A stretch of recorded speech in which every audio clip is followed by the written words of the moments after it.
नमस्कार, स्वागत है आपका संसद टीवी पर। मैं हूं मनोज वर्मा और आप देख रहे हैं हमारा खास कार्यक्रम मुद्दा आपका।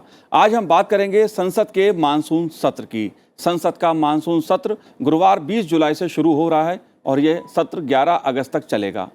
मानसून सत्र में संसद के दोनों सदनों की कुल 17 बैठक प्रस्तावित हैं। लोकसभा सचिवालय के एक बुलेटिन में बताया गया है कि संसद के मानसून सत्र यानी 17वीं लोकसभा के 12वें सत्र के दौरान लिए जाने वाले सरकारी कार्यों की संभावित सूची में 21 नए विधेयकों को पेश व पारित करने के लिए शामिल किया गया है। मानसून सत्र से एक दिन पहले बुधवार 19 जुलाई को केंद्र सरकार ने सर्वदलीय बैठक बुलाई, जिसमें सत्र को सुचारू रूप से चलाने के लिए सभी दलों के साथ चर्चा की गई। बुधवार को ही कार्य मंत्रणा समिति की भी बैठक हुई। सरकार ने सत्र के दौरान सभी दलों से विधायी एवं अन्य कामकाज में रचनात्मक सहयोग देने की अपील की है। साथ ही सरकार ने यह भी कहा है कि वो हर मुद्दे पे चर्चा के लिए तैयार है।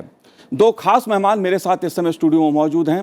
राज्यसभा सांसद सुजीत कुमार जी हमारे साथ इस समय स्टूडियो में हैं। सुजीत जी, आपका बहुत बहुत स्वागत है संसद टीवी पर। साथ ही हम बात करेंगे अजय प्रताप सिंह जी से, जो सांसद हैं राज्यसभा से। अजय जी, आपका भी स्वागत है संसद टीवी पर। और शुरुआत अजय प्रताप सिंह जी मैं आप ही से ही करूंगा, क्योंकि संसद का जो मानसून सत्र है कामकाज के लिहाज से, बिल विधेयक के लिहाज से, चर्चा के लिहाज से खासा महत्वपूर्ण रहने वाला है। कौन कौन से महत्वपूर्ण बिल हैं जो इस सत्र में पेश किए जा सकते हैं? आप कैसे इस सत्र को देखते हैं? कल की कार्यसूची जो हम लोगों को प्राप्त हुई है, उस कार्यसूची में सिनेमा जगत से जुड़ा हुआ बिल है सिनेमेटोग्राफर अमेंडमेंट बिल 2023। इसके अतिरिक्त दो बिल अनुसूचित जनजातियों के संदर्भ में हैं।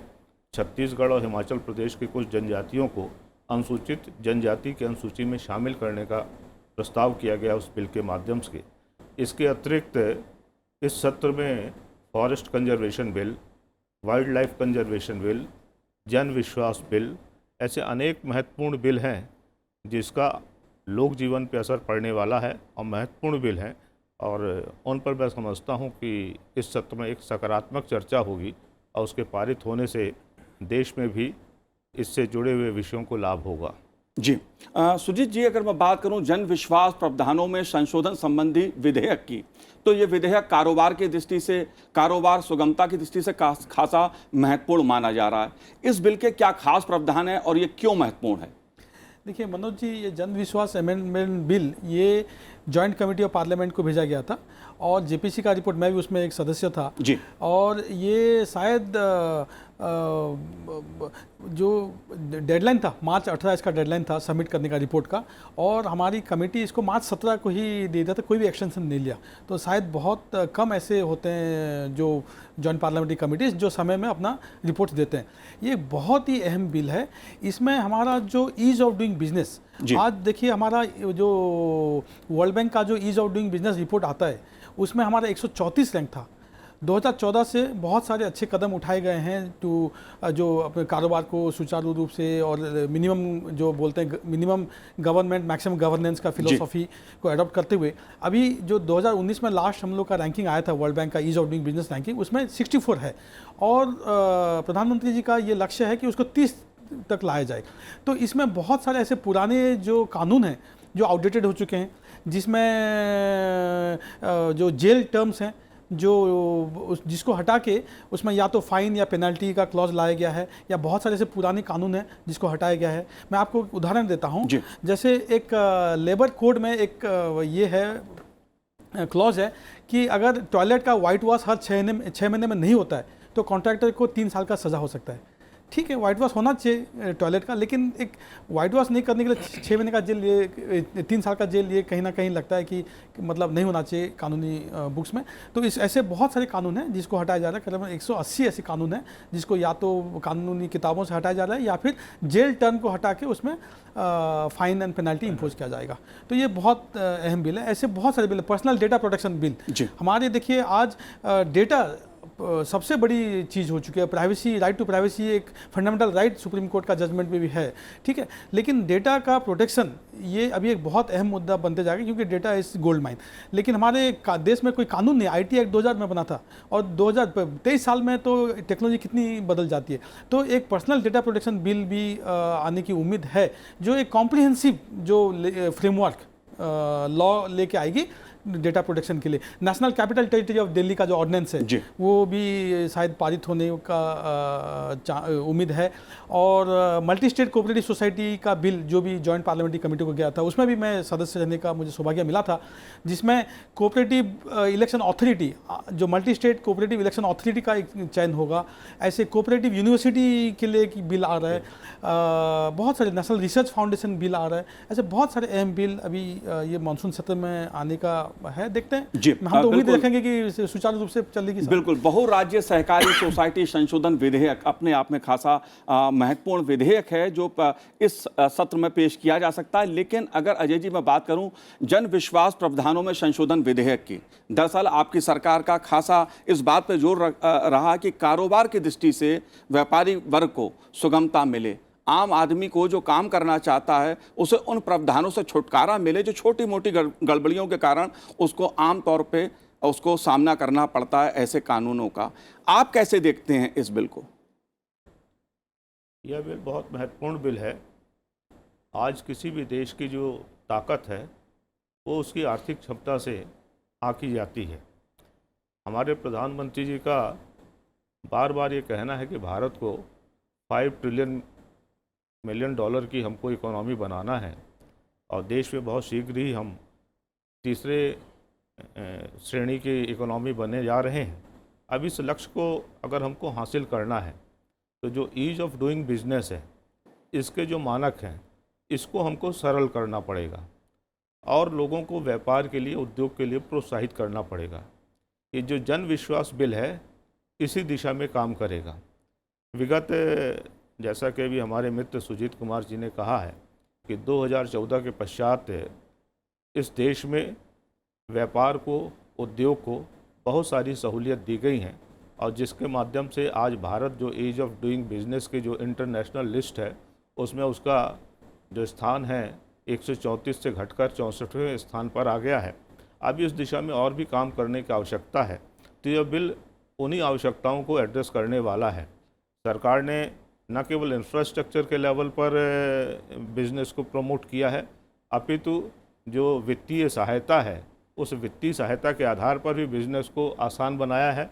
और साथ ही एक ज़माने में हम शब्द सुना करते थे बाबू लाइसेंस राज जी। उस बाबू लाइसेंस राज के गड़बड़ झाले में फंसकर कोई व्यापार की तरफ अपना रुख ही नहीं करता था। उस बाबू लाइसेंस राज को भी जितना मिनिमाइज किया जा सकता है उतना सरकार ने कम करने का प्रयास किया है, जिसका परिणाम है कि बहुत सारे लोग आज व्यापार की ओर, स्टार्टअप की ओर उन्मुख हुए। अजय जी, प्रधानमंत्री का जो जोर रहा है, नरेंद्र मोदी जी ने अलग अलग मंचों से कई बार कहा है कि आत्मनिर्भर भारत के लिए जरूरी है कि वोकल फॉर लोकल। क्या आप देखते हैं कि इस प्रावधान से, जो प्रावधान संशोधन के जरिए करने सरकार जा रही है, सरकार की योजना है, उससे आत्मनिर्भर भारत की दृष्टि से भी बल मिलेगा उसको? बिल्कुल निश्चित रूप से बल मिलेगा, क्योंकि जब व्यापार करना आसान होगा, व्यापार करने के लिए पूंजी प्राप्त करना आसान होगा, व्यापार के विपणन करने के लिए आवश्यक अधोसंरचना उपलब्ध होगी, तो स्वाभाविक रूप से अधिक लोग अपनी रोजी रोटी के लिए व्यापार की ओर उन्मुख होंगे। और उनको एक दिशा दी है हमारे प्रधानमंत्री जी ने आत्मनिर्भर भारत, अब वोकल फॉर लोकल का आइडिया देकर।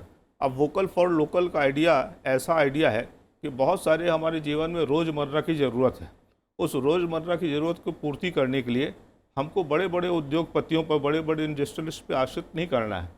उसको अगर हम अपने स्थानीय स्तर पर उन उत्पादों का निर्माण कर सकते हैं, उनका विपणन कर सकते हैं, तो हमारी स्थानीय आवश्यकताओं की पूर्ति भी होगी, उनको सस्ता और अच्छा माल भी मिलेगा और उसके माध्यम से बहुत सारा स्थानीय स्तर पर रोजगार भी उपलब्ध होगा। मैं कृषि क्षेत्र की भी चर्चा करना चाहता हूँ। जैसे कृषि क्षेत्र में एक योजना हमारी सरकार लेके आई, एक जिला एक उत्पाद। अब इस योजना का लाभ ये हुआ कि पहले जब एक जिला एक उत्पाद की योजना नहीं थी तो जो हमारी फूड इंडस्ट्री है, फूड इंडस्ट्री को ग्रो करने में कठिनाई होती थी, क्योंकि कच्चा माल नहीं मिल पाता था। कच्चा माल मिल गया तो प्रशिक्षण के लिए प्रशिक्षित लोग नहीं मिल पाते थे। लेकिन इस योजना के माध्यम से हर जिले का एक एक उत्पाद चिन्हित हो गया है और उस चिन्हित उत्पाद के आधार पर वहाँ पर फूड इंडस्ट्री आ रही है। फूड इंडस्ट्री आ रही तो उसका और भी इंफ्रास्ट्रक्चर, स्टोरेज इत्यादि का खड़ा हो रहा है और लोगों को अपना कच्चा माल खपत करने के लिए अब दूर नहीं जाना पड़ रहा, तो उनको पर्याप्त रूप से अच्छे दाम भी मिल रहे हैं। तो एक कृषि क्षेत्र में इस एक योजना के माध्यम से परिदृश्य धीरे धीरे बदलने लगा है। तो वोकल फॉर लोकल, एक जिला एक उत्पाद, ऐसे अनेक अभिनव पहल हैं जिसके माध्यम से भारत में व्यापार और उद्योग जगत को हमारी सरकार ने प्रोत्साहन दिया है। जाहिर तौर पे देश के आर्थिक सशक्तिकरण के लिए जरूरी है कि जन विश्वास प्रावधानों में संशोधन विधेयक जो है वो खासा महत्वपूर्ण माना जा रहा है। इस विधेयक में कारोबार सुगमता को बढ़ावा देने के उद्देश्य से 42 अधिनियमों में 183 प्रावधानों में संशोधन कर छोटी मोटी गड़बड़ियों को अपराध की श्रेणी से हटाने का प्रस्ताव किया गया है। जाहिर तौर पर यह बिल कारोबार की दृष्टि से, कारोबार सुगमता की दृष्टि से खासा महत्वपूर्ण है। लेकिन एक दूसरा बिल जो इस सत्र में पेश किया जा सकता है वो है बहुराज्य सहकारी सोसाइटी संशोधन विधेयक। सुजीत जी, आप इस विधेयक पर चर्चा काफी लंबे समय से कर रहे हैं। इस बिल में क्या खास बात है? जो बहुराज्य सहकारी सोसाइटी संशोधन विधेयक है, ये क्यों महत्वपूर्ण है?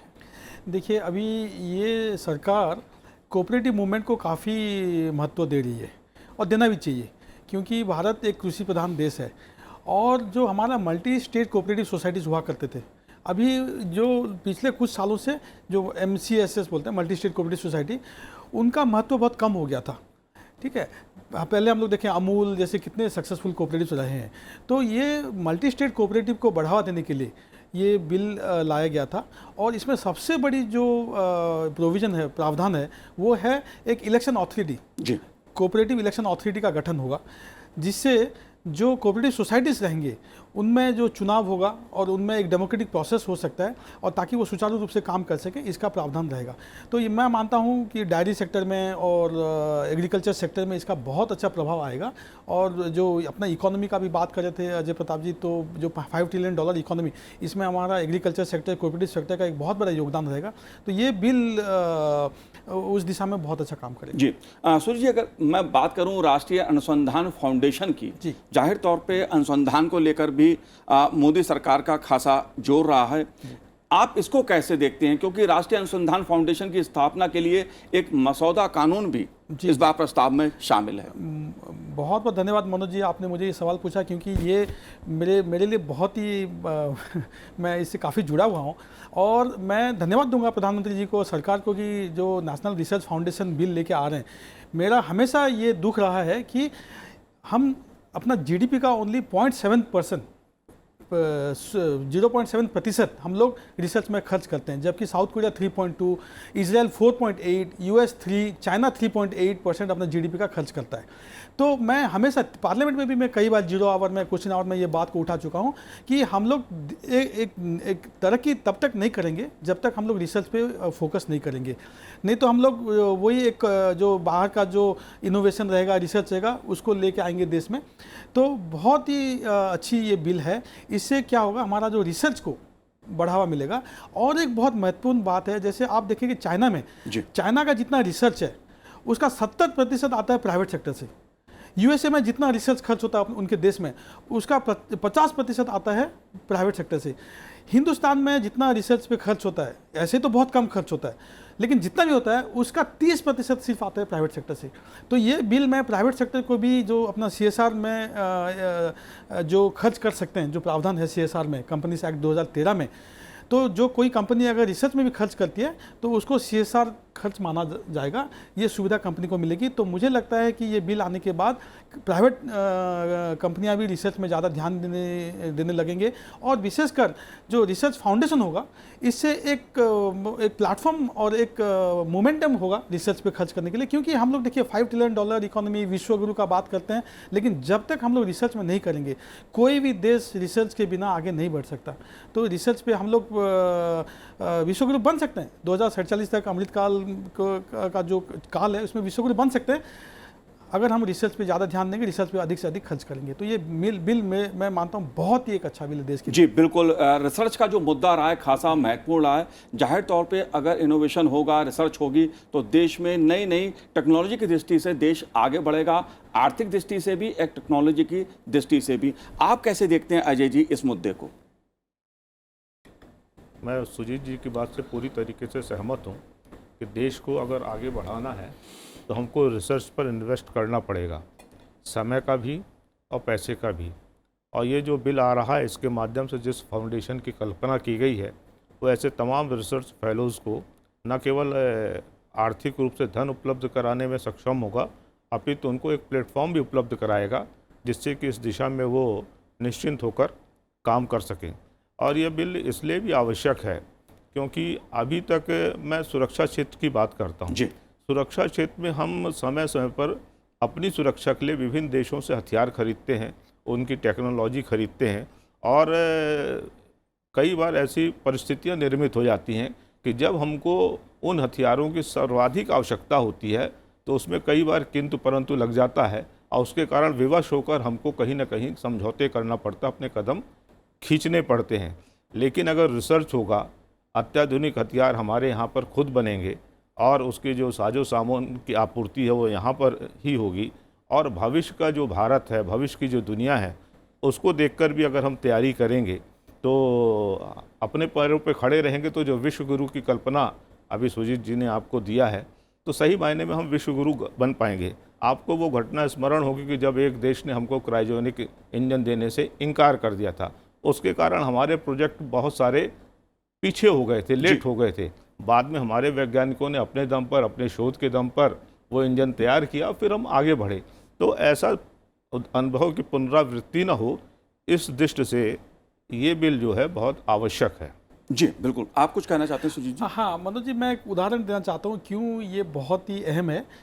जब मिसेस गांधी प्राइम मिनिस्टर थी तो वो 1967 का शायद बात है, 66 या 67, वो यूएस गई थी। तो उस समय यूएस की मीडिया में एक खबर उनके छपा था कि here comes Indian prime minister with a begging bowl. वो एड मांगने के लिए गई थी यूएस से। तो कितना बड़ा मतलब ह्यूमिलेशन देश के लिए हुआ था। उसी समय मिसेस गांधी ने ये कहा था कि आज के बाद, वो उस समय हम लोग का खाद्य जो प्रोडक्शन था, फूड प्रोडक्शन इतना सफिशिएंट नहीं था कि हम अपने पूरे जो पॉपुलेशन को फीड कर सकें, तो वो फूड एड मांगने के लिए गई थी। तो उसके बाद मिसेस गांधी, मैं जो पढ़ा हूँ, उन्होंने कहा था कि आज के बाद कभी भी इंडिया किसी से खाद्य मांगने नहीं आएगा। और उसके बाद ग्रीन रेवोल्यूशन स्टार्ट हुआ था और रिसर्च इन एग्रीकल्चर पे फोकस किया गया था। जो जितने सीड वैरायटीज़ हैं, फर्टिलाइजर्स हैं, उस पर काफ़ी रिसर्च पे खर्च हुआ था और फोकस हुआ था। और ग्रीन रेवोल्यूशन के बाद आप देखिए, आज हम लोग world second largest producer of milk और बाकी सारी चीज़ों में हैं। तो रिसर्च की बहुत बड़ी भूमिका है देश को आगे लेके जाने में। जी बिल्कुल। अगर बात मैं राष्ट्रीय राजधानी क्षेत्र दिल्ली सरकार संशोधन अध्यादेश 2023 की करूं तो इसको लेकर जो राजनीति है उसको चर्चा नहीं करूंगा मैं। सुजीत जी, आपका मैं रिएक्शन चाहूँगा इस अध्यादेश 2023 को लेकर जो विधेयक के रूप में सदन में आ सकता है, आप कैसे देखते हैं इस मुद्दे को? देखिए, मैं आपने खुद ही कहा कि इस पे राजनीति नहीं करेंगे, तो मैं भी राजनीति से परे हट के कुछ बात करना चाहूँगा। देखिए, दो चीज़ें इसमें। एक तो दुनिया में आप कोई भी एग्जाम्पल ले लीजिए, कोई भी उदाहरण ले लीजिए, वाशिंगटन डीसी ले लीजिए, लंदन ले लीजिए, वहाँ पे चुनी हुई सरकार नहीं होती है। तो वाशिंगटन में जैसे डीसी है जो उनकी राजधानी है, वहाँ पे एग्जीक्यूटिव पावर होता है क्योंकि देश की सुरक्षा का मामला होता है। बहुत सारे वहाँ पे एम्बेसीज होते हैं, बहुत सारे अहम जो इंस्टॉलेशंस होते हैं। तो यहाँ पे भी मुझे लगता है जैसे दिल्ली बाकी जैसे शहर हैं, मुंबई हुआ, बेंगलोर हुआ, हैदराबाद जैसा वैसे नहीं है। दिल्ली भारत की राजधानी है, दिल्ली हमारी सुरक्षा के दृष्टि से बहुत अहम है। तो इसलिए यहाँ पे जो ऑर्डिनेंस लाया गया था, जो सर्विसेज को लेफ्टिनेंट गवर्नर, जो इलेक्टेड जो सरकार है उनसे लेके लेफ्टिनेंट गवर्नर का पावर बढ़ाने का, तो मुझे लगता है एक हद तक ठीक है उसमें। लेकिन कल आपने देखा सुप्रीम कोर्ट ने, जो कल परसों जो सुप्रीम कोर्ट ने कहा कि देखिए एलजी और जो मुख्यमंत्री हैं दिल्ली के, ये पब्लिक पोस्टिंग नहीं करके आपस में बैठ के सारे मुद्दों को आपस में बैठ के कैमरा से दूर हट के अगर बातचीत करेंगे तो सारा मुद्दा सुलझ जाएगा। तो मुझे भी यही लगता है कि इसको राजनीति ज़्यादा हो रहा है इसमें। राजनीति से हट के मैं यही उम्मीद करूँगा एलजी साहब को और मुख्यमंत्री साहब को, दोनों इसमें राजनीति नहीं करके। बिल्कुल, ये मुद्दा राजनीति का है भी नहीं। दिल्ली का विकास कैसे हो, दिल्ली में आपसी तालमेल के साथ कैसे काम हो, केंद्र सरकार का जोर इस बात पर है कि दिल्ली का विकास कैसे हो। अजय जी, आप कैसे इस मुद्दे को देखते हैं? मैं सुजीत जी की बात से पूरी तरीके से सहमत हूँ कि दिल्ली अपने आप में एक संवेदनशील विषय है। एक बहुत बड़ी आबादी दिल्ली प्रांत में रहती है। इसके साथ साथ ही दिल्ली के अंदर भारत सरकार के सभी संवेदनशील कार्यालय स्थापित हैं, संसद स्थापित है। इस लिहाज से दिल्ली अत्यंत संवेदनशील है। और पिछले 15 जब से दिल्ली प्रांत का निर्माण हुआ तब से बहुत सारे अनुभव भी रहे हैं। उन अनुभवों को देखते हुए आज हम अपनी गोपनीयता, अपनी सुरक्षा, उसको भी प्रमुखता देना है और दिल्ली वासियों के विकास की भी चिंता करनी है।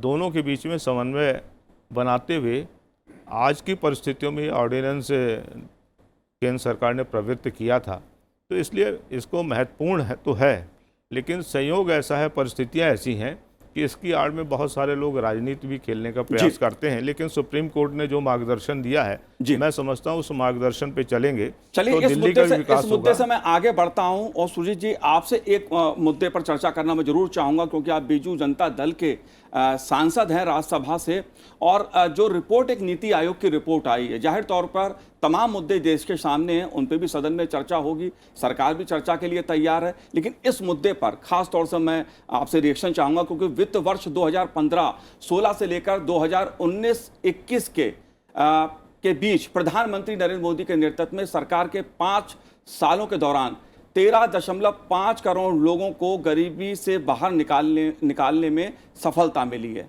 ये नीति आयोग के डेटा से ये आंकड़ा सामने आया है। नीति आयोग ने हाल ही में 17 जुलाई को इसे जारी किया है। गरीबी रेखा पर राष्ट्रीय बहुआयामी गरीबी सूचकांक एक प्रगति संबंधी समीक्षा 2023 नाम से एक रिपोर्ट जारी की है।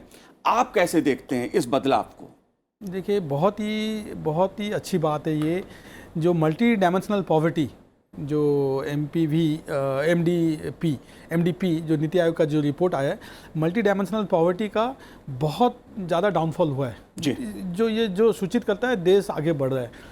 और इसमें खासकर 4-5 राज्यों का उल्लेख किया गया था, उत्तर प्रदेश, बिहार, राजस्थान, उड़ीसा और शायद छत्तीसगढ़ भी जी। तो मैं उड़ीसा का बात करूँगा। उड़ीसा में 2000 से पहले जो उड़ीसा और बिहार भारत के 2 सबसे गरीब राज्यों में गिना जाता था। हमारा पर कैपिटा इनकम सबसे कम था, 8,000 रुपया था सालाना, आज जो बढ़ के 80,000 रुपया हो चुका है। और जो फास्टेस्ट डिक्लाइन इन पॉवर्टी कोई भी राज्य का उड़ीसा में हुआ है 20-22 साल में। तो जो हमारे मुख्यमंत्री नवीन पटनायक जी, उनके शासन में ये जो गुड गवर्नेंस का ये मतलब जो बर्निंग एग्जाम्पल है। और नीति आयोग के बहुत सारे ऐसे पैरामीटर्स हैं जहाँ पे उड़ीसा को टॉप 5 स्टेट्स में गिना गया है। उनका जो एस्पिरेशनल डिस्ट्रिक्ट प्रोग्राम है, जिसमें भारत के जो 114 जो सबसे गरीब जिले हैं उनको लिया गया है, उसमें आप देखेंगे उड़ीसा के उसमें 11 जिले हैं। तो उसमें जो मैं कालाहांडी जिले से आता हूं, जो सबसे बहुत गरीब जिला माना जाता था, आज कालाहांडी जिला भारत के टॉप 5 डिस्ट्रिक्ट्स में माना जाता है। जी सुजीत जी, दरअसल नीति आयोग की इस रिपोर्ट के मुताबिक पोषण में सुधार, स्कूली वर्ष में इजाफा, स्वच्छता और रसोई गैस की उपलब्धता में सुधार के चलते गरीबी को घटाने में बड़ी मदद मिली है। आप दोनों का बहुत बहुत शुक्रिया। तो आज इस कार्यक्रम में इतना ही, मुझे दीजिए आज्ञा, नमस्कार।